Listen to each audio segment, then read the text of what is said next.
Ah oui, là je suis membre du jury de la sélection officielle long métrage. Et voilà, donc c'est comme ça que.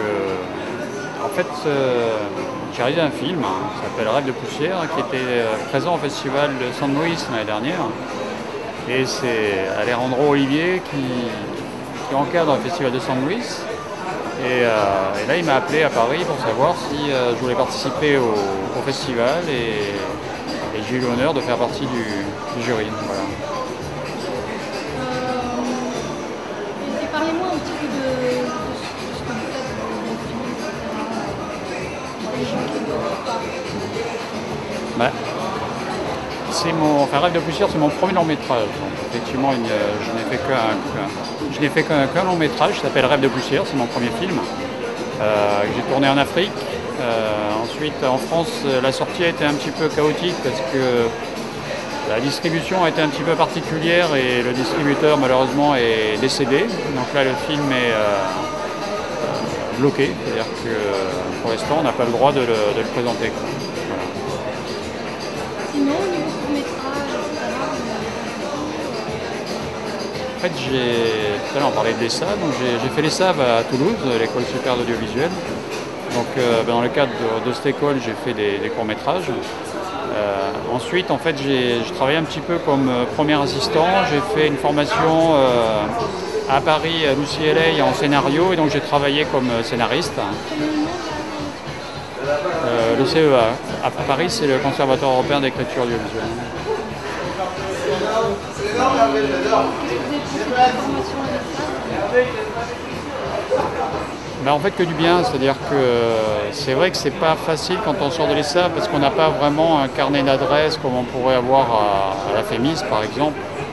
Mais par contre, c'est une vraie formation, c'est-à-dire qu'on touche à tout, on essaye. Et ce que je trouve génial, c'est que, entre guillemets, on peut faire les erreurs qu'on a envie de faire et c'est comme ça qu'on apprend le plus.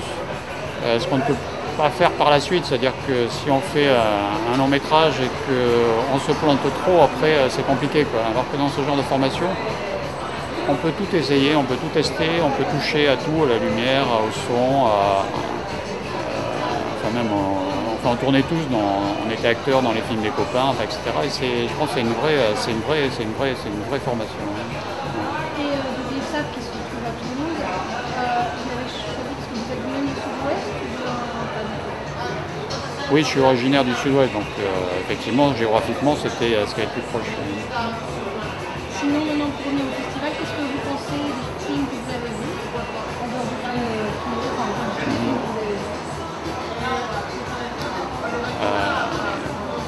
C'est difficile de répondre à cette question parce qu'en fait, j'ai l'impression qu'il y a eu de très très bons documentaires, de très très bons courts-métrages.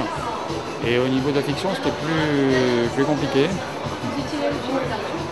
Pardon? Vous avez vu le film d'ouverture? Oui, oui, oui. D'ailleurs, ce qui était étrange, c'est que le film d'ouverture était en compétition.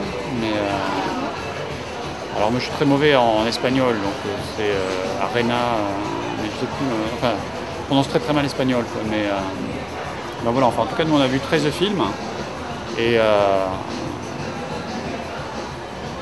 c'est vrai que bon, on était, je sais pas comment dire, quoi. Non, non, mais justement, enfin, honnêtement, c'était. Il y a des fois où on a du mal à choisir parce qu'il y a beaucoup de bons films. Là, c'était un petit peu plus difficile. Bon, le film qui a eu le prix du meilleur film, c'était évident. Enfin, c'est vraiment le film qui a plu à tout le monde, qui nous a réellement plu, profondément plu. Après, c'est plus difficile. Voilà, mais... Merci. Je vous souhaite de bonnes choses que vous voulez dire. Non, merci.